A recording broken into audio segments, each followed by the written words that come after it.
ശ്രീ പ്രകാശ് ജി, FDIയുടെ കടന്നുകയറ്റം തീർച്ചയായിട്ടും പ്രശ്നങ്ങൾ കൂടുതൽ ഗൗരവതരമാക്കുകയുള്ളൂ എന്നാണ് എൻ്റെ അഭിപ്രായം.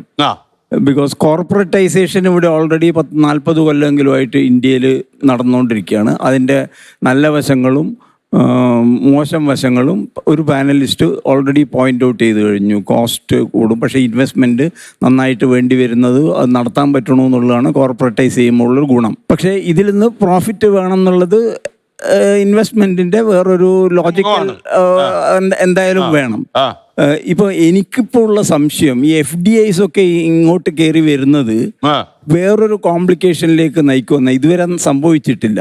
ഈ കോർപ്പറേറ്റ് ഹോസ്പിറ്റൽസ് ഒക്കെ ഫണ്ട്സ് ഇൻവെസ്റ്റ് ചെയ്യുന്നത് ഒരു aspect what you call medical tourism facilitate ചെയ്തിട്ട് റവന്യൂ ജനറേഷൻ ചെയ്യാമെന്നുള്ള ഐഡിയയിലാണ്.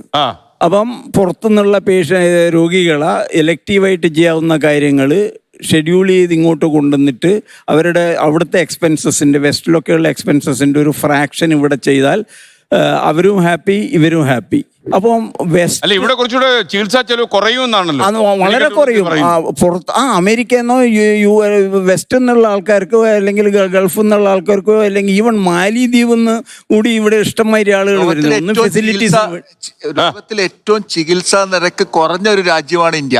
അതായത് ആഫ്രിക്കയിൽ എത്യോപ്യയില് ഇന്ത്യയെക്കാളും 3 ഇരട്ടിയാണ് ചികിത്സാ നിരക്ക്. അല്ല, കേരളത്തിലെ കാര്യം പറഞ്ഞില്ല, അങ്ങ് ഇന്ത്യയുടെ കാര്യമാണ് പറഞ്ഞത്. ഏകദേശം ഒരുപോലെയാണ് കേരളത്തിലെയും ഇന്ത്യയുടെയും പല സ്ഥലത്തും ഞാൻ ചോദിക്കുക. കേരളത്തിലും ഇന്ത്യയുടെ പല സ്ഥലങ്ങളിൽ കമ്പയർ ചെയ്യുമ്പോൾ കുറവാണ് ശരിക്കും. അല്ല, ബാംഗ്ലൂര്, മദ്രാസ്, ബോംബെ പോലെയുള്ള സ്ഥലങ്ങളിൽ നോക്കുമ്പോൾ കേരളത്തിൽ കൊച്ചിയിലോ മറ്റുള്ളവിടെയുള്ളത് വളരെ കമ്മിയാണ്.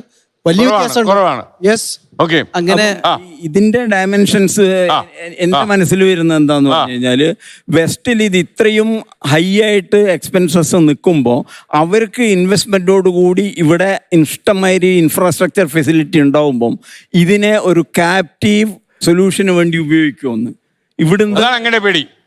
കാരണം എന്താന്ന് പറഞ്ഞാൽ അവിടുന്ന് അവർക്ക് ഷെഡ്യൂൾ ചെയ്ത് ഇവരെ സ്വന്തം സാധനം ഇവിടെ ഇരിക്കല്ലേ, ചാർട്ടർ ചെയ്തിട്ട് കൊണ്ടുവന്നൂടെ.